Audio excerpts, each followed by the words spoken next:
So let's see. Scaffolding. The importance of scaffolding. How to figure out what to use and how to use it. Language as a developmental tool, and speech, and what that means, and how you can support it. And we talked a lot about pretend play, the gift of pretend play, and how important it is. And we talked about and shared a little bit some strategies and techniques that you can use in the classroom with these 3 tools. And as I expected, and even talked a little bit at the break, a lot of this stuff you're already using.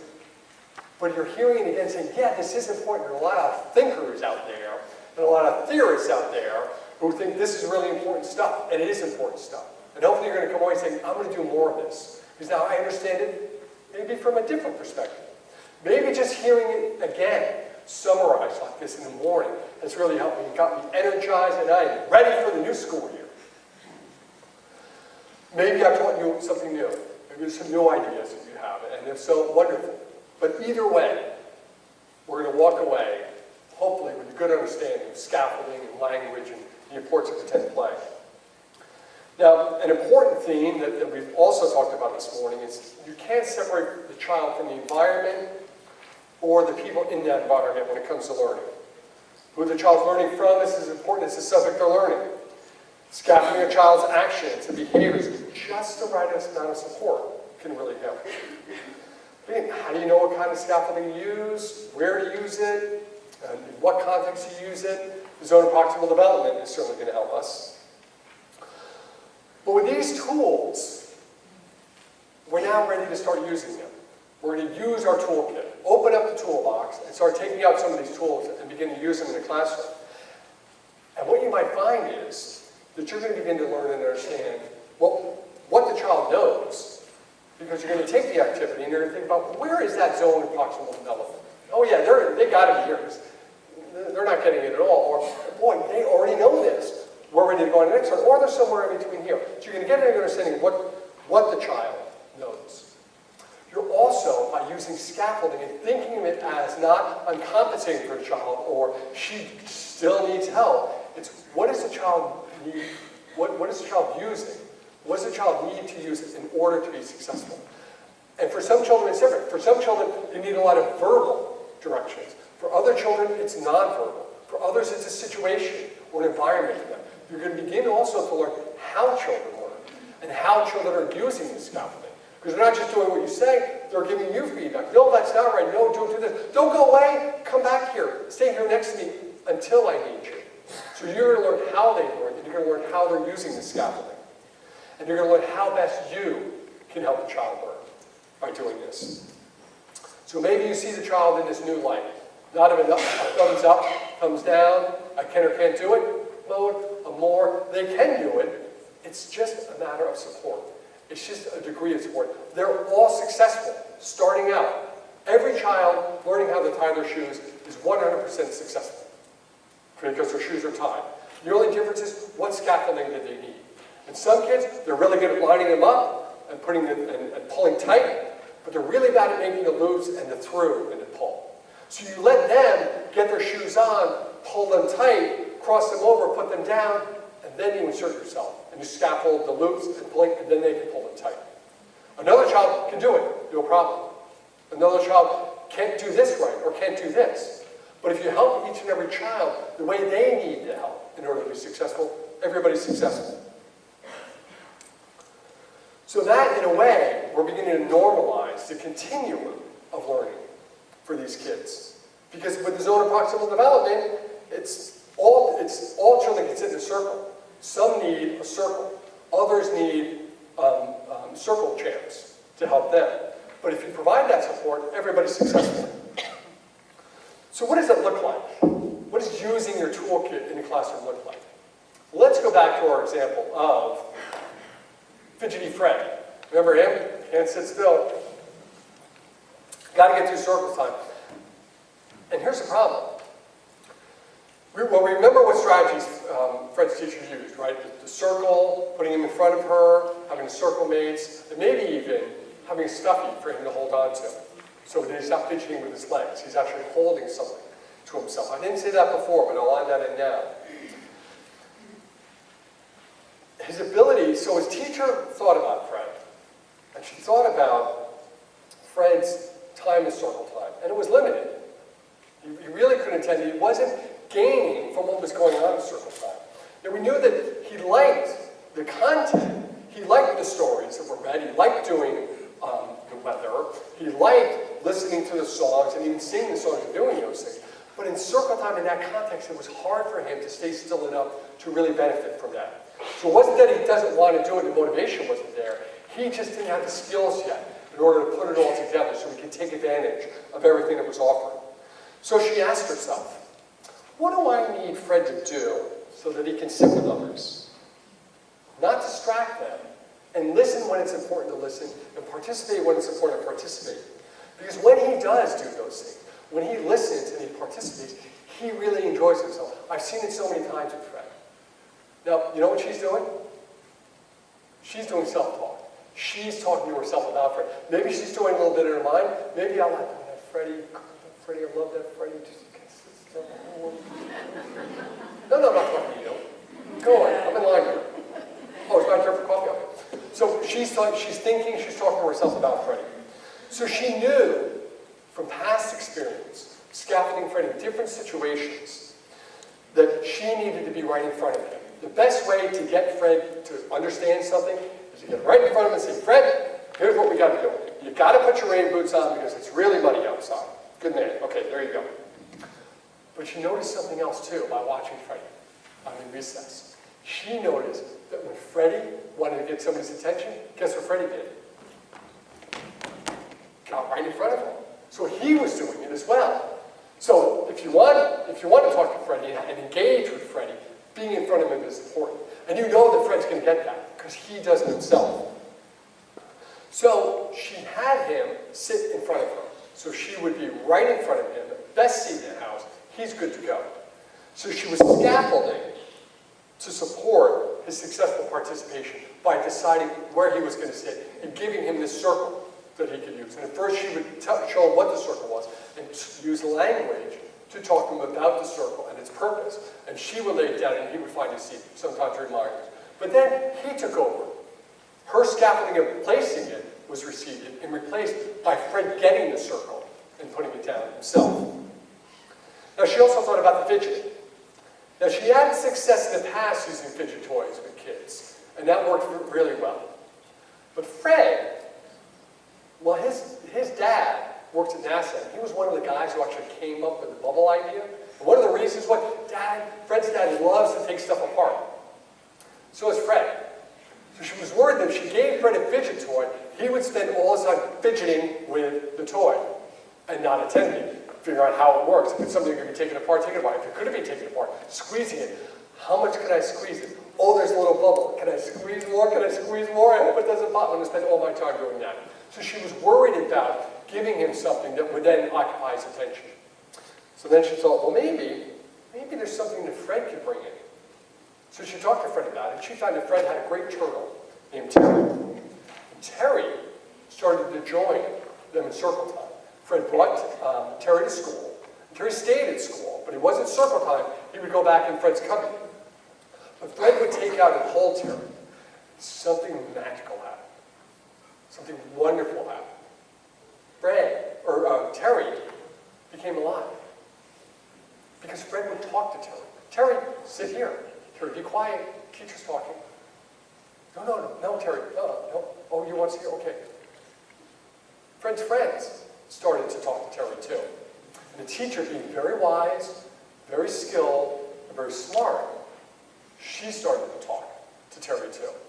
Hey, Fred, I see that Terry's sitting there a lot. Boy, he's doing a really good job. Thank you very much for joining us, Terry. Thank you. Hey, Fred, do you think Terry would like to tell us what the weather is?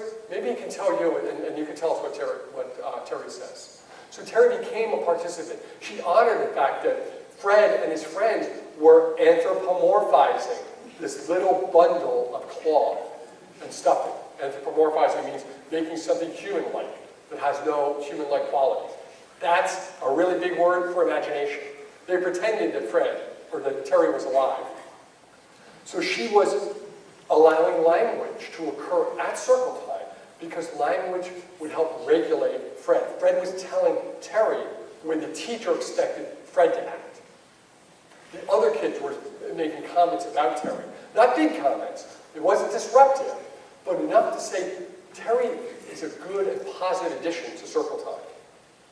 She's supporting imaginative thinking in the best way possible by suspending her own reality and joining the reality of the kids. And the reality of the kids at circle time meant that this little stuffed turtle could actually join them and be an active participant. So she was honoring and supporting and encouraging imaginative thinking just in circle time to give Fred something to use his hands so he wouldn't fidget with himself. Now, she also talked about where he was going to sit in front of her, because often what she found was Terry loved fish.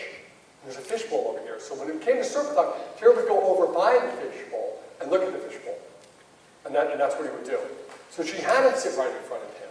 But he would also look over and he would do this and do that. So she talked to herself. And she did a little self-talk. And she watched Fred. She knew Fred well. She watched him in other circumstances. And you know what she found? Veronica. Yeah, Veronica. This little girl about the same age as Fred. For whatever reason, when Veronica talked, Fred listened. Veronica said to do something, Fred, okay, I'll do it. Whatever she wanted. And she really looked closely. Veronica wasn't a bully. Veronica wasn't taking advantage. Veronica really seemed to like Fred. I mean, genuinely like Fred. And what's not to like? You tell somebody to do something and they smile and do it. So of course, yeah, this is great. So she decided to have Veronica, who was a circle champ from the get-go, sit on one side of Fred. And then she got another circle champ to sit on the other side of Fred. So she was using the context of relationships and using the context of the social environment to say, what are the best people to provide the models for Fred? One who will always listen to. You know what? Sometimes Veronica would just tap his name when he got too loud. And that's all Fred needed. Or she'd say, shh, Fred. Or she'd say, can I hold Terry? Here you go. You want to take him home, whatever you need to do. So she was able to use the other kids in the room, in the environment, to scaffold Fred's ability to attend. And over time, Fred was more centered, he was more attentive, he was participating more, and sometimes, you know what? Terry didn't even come to circle time. Fred forgot to go get him. Now, that didn't happen much because the other kids started saying, where's Terry? Where's Terry? And after a while, guess what? Terry got his own circle. In fact, Fred gave Terry his circle so Terry could sit on it. Because Fred didn't need it anymore. Because he knew that the best seat in the house was right in front of the teacher. And Veronica, well, she got the flu. So she was out for a week and a half. That was okay, because somebody else joined him. He didn't need Veronica only to be next to him. What he needed was somebody to provide him a good model long enough so he could start putting all these other pieces together. So a lot of different things went on there for the teacher to understand what Fidgety Fred needed to be a successful participant all the way up here at circle time, not needing any additional scaffolding of a circle or placement or other kids or Terry joining him. He could do it all whether he had those things or not on his own. And she learned these things because she did a lot of wondering. She learned these things because she thought about what it is Terry might need. And she used some simple steps to use the tools of scaffolding and language and imagination to put all that together. And you've got it in your handouts on the page of using your toolkit, these 3 using your tools. And the first is you just want to spend some time just observing a child, engaged in a task that he or she has not mastered yet. What seems difficult to do? Where are they getting caught up? Is this just way beyond their level right now? And maybe you provide them with a similar task or just part of it in order to do it. You really sit back and you wonder, what can they use in order to, not what they need, because what they need might be you doing it for them. They don't need that. They need to use the scaffolding. That's a key part of it. They're active participants in using that scaffolding, on how it's used and then when to get rid of it. So you want to wonder as you observe and watch, what can they use in order to be successful? And then you apply some scaffolding. You try it. You give him a fidget toy. That didn't work too well because he's fidgeting with the toy too much. He's not getting up and going to the fishbowl anymore. He's staying in the seat, but he's still not attending. So that fidget toy is not good. Let me try a different one. Or He and Veronica, they're way too close. In fact, now they spend all their time talking to each other.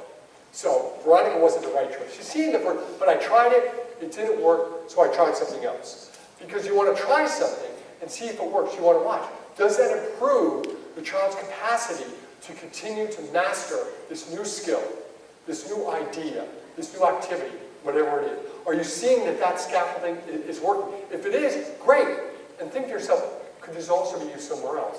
So reminding Bill what it is he needs to do, after I told everybody, really seems to help him. It really gets him energized and going the first time. I wonder if that works in this setting, and this setting as well, and in that setting. So you begin to wonder what's successful. How can you begin to use it? Could that be a scaffolding tool that you can use for Bill, but also for Mary, and Yolanda, and all the other kids in your class? If it doesn't work, big deal. You check it out, and you try something new.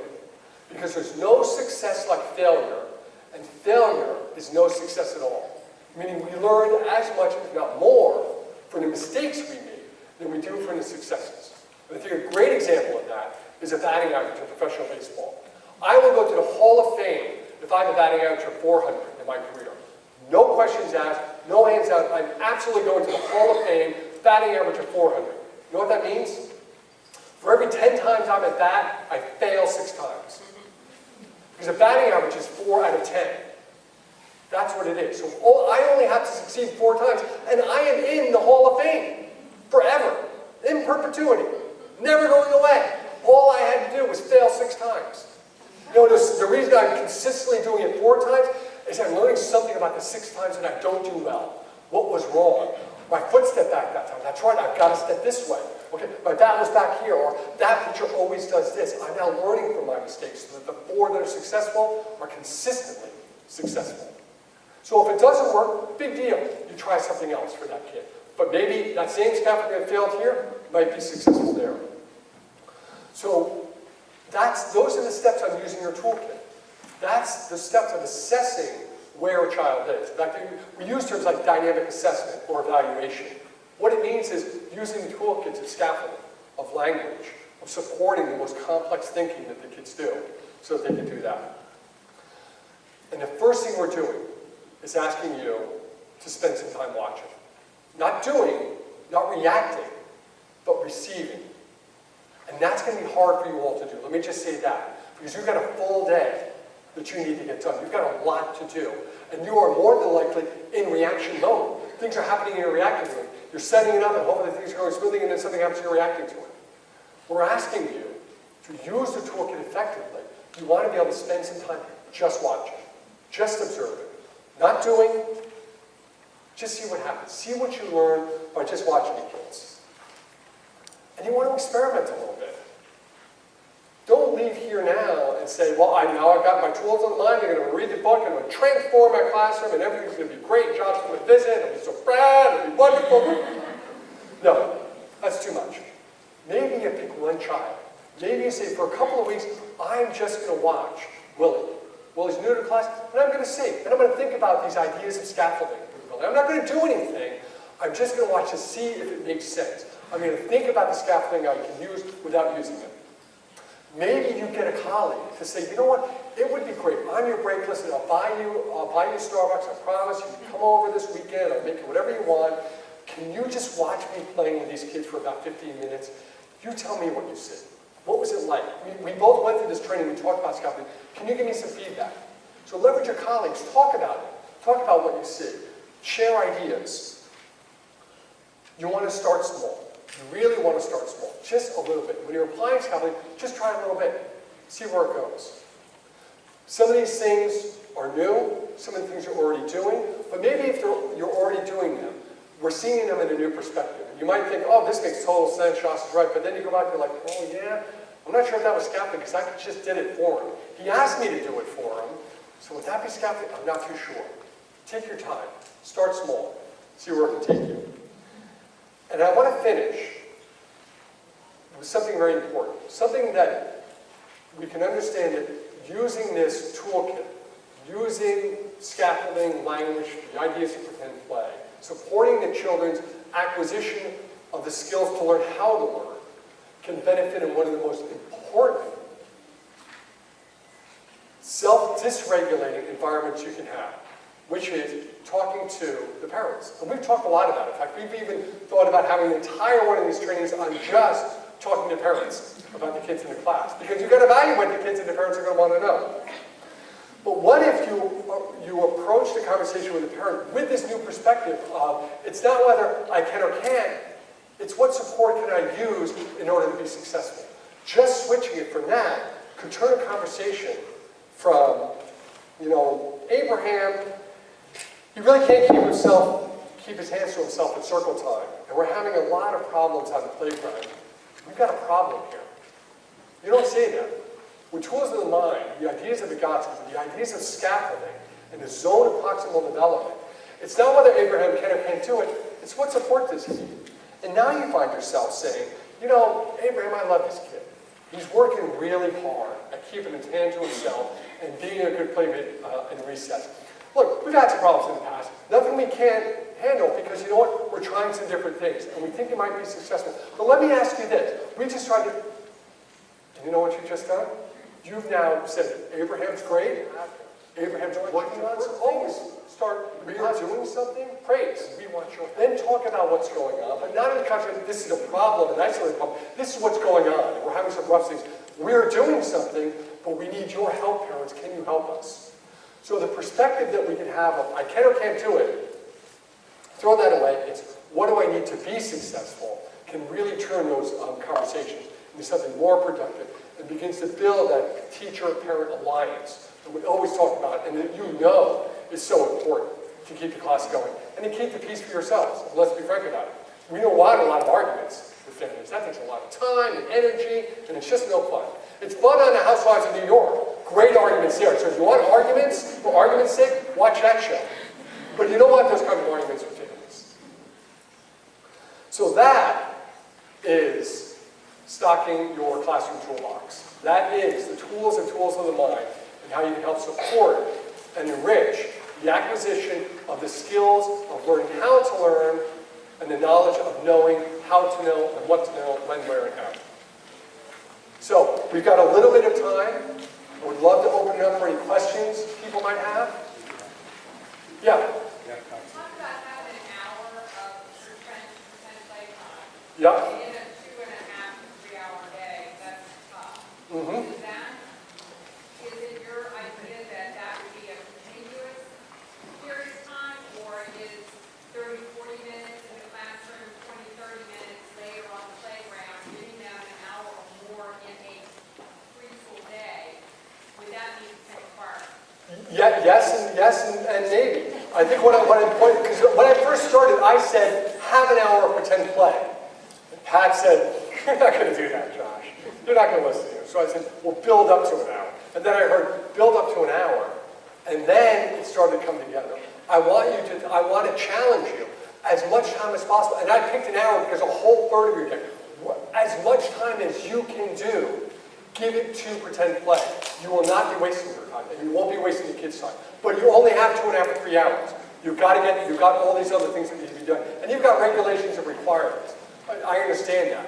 But the point I wanted to make was, this is so important. And it pays off so much down the road that the more the kids can take advantage of it throughout their entire day, the better. And if you can play any small or big part in that, wonderful. That was really the message.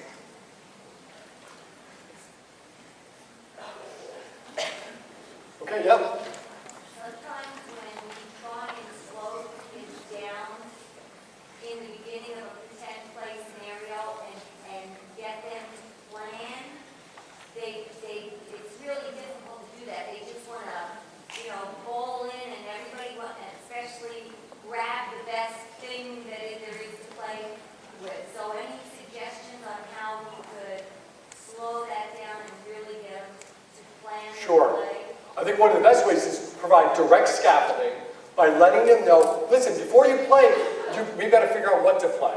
And I've got your name tags here on a board and things. And maybe I can put, okay, Bill, what are you going to do? Okay, you're going to be the dragon. And Mary, what are you going to do? Oh, you're going to do that. So provide them with some direct instruction that says, before you start doing pretend, figure out what you're going to do and who's going to do what. So you are explicit. You are telling them, this is how I want you to start playing pretend play.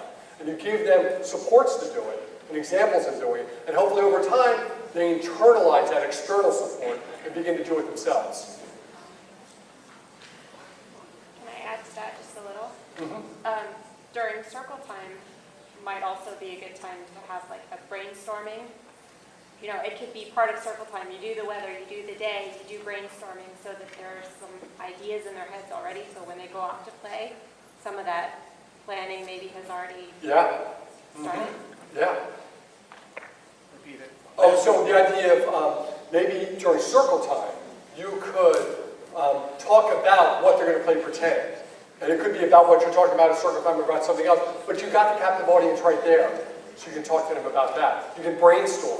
Somebody has got to write the story about the word brainstorm. I was just thinking, what a fun word. And to get the kids involved in thinking and planning about what they're going to do, say, we got to brainstorm. Which means in your head, I want a storm. I want a storm of ideas. I want to be a dragon. And there's going to be a mountain. Create the storm. Because when the storm's done, then we can start playing. But let's storm our brains with ideas. What do you say? And now they're excited, like, storms, brains, wow, okay, whatever. I'm just being directed, so just direct me.